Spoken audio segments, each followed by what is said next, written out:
Today I'm going to show you guys how to use this air pump, and typically I use it for resin. I think there's other things that you can use it for, but today we're just going to be using it for resin. So as you can see right here, the reviews on Amazon, it's kind of iffy. Some say that they're terrible, some say that they're not. I will say that it does let out some kind of like fume, so that is correct. I've never had it smoke. I also don't use it for that long, so it doesn't really smoke on me. But there is kind of like a smell, so you might want to use it somewhere where you have windows or doors that you can air out the room. And so it comes with basically this, this hose, and then that's the little motor that will basically be doing all of the sucking. You want to make sure that you put oil in there. So as you can see, you just unscrew that little blue cap and you fill it up to where it tells you to fill it up, and it's really just as easy as that. It also comes with this little thing in here. You want to make sure it's a mat. You want to make sure that you put this in here. As you can see, I try to use it without it, and it kind of got a little bit dirty. And then I used it before, and sometimes it will overflow and the resin will spill. So you do want to make sure you put a mat in here just so that you don't mess anything up. So now I'm going to show you guys how to actually use this. So as you can see, I put the mold in there and I closed it. So that's it. You put the mold in there, you close it, make sure there aren't any open areas over here. And this clock, I just call it a clock right there.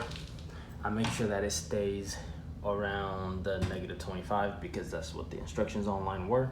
Typically, I try to, just to be safe, I keep it around the -20. Sometimes you might need to go all the way down to the 25. However, I make sure that I never go past the -25.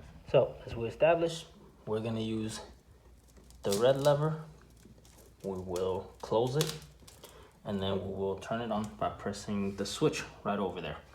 Now, mine's has a bit of a crack somewhere around here, so it doesn't actually close completely. So sometimes once I turn it on, this thing actually won't go up, and I have to press down either on the lid or kind of like close these edges over here. And yours shouldn't have that problem. Mine's just been used quite a few times. As you can see, it's going up, up, and then I stop it. And if you look in there, you see that some of the bubbles were sucked up to the top. Then you release the air, and basically you would just open it and grab your lighter or your heat gun, and then you would just pop these bubbles here, and then you would basically just do it. So now, depending on the complexity of your mold and how big or small it is, you might need to do this quite a few times, maybe like 3 to 6. It all depends.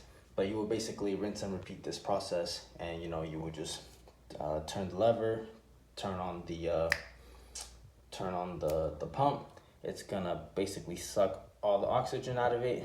And now the thing is, if you do it quite a few times, you might, if you leave it on for too long, the resin will rise and it will overflow. So at that point, you might want to stop this real quick.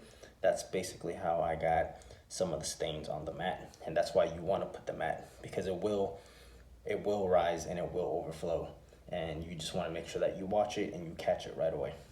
But other than that, it's really just that simple.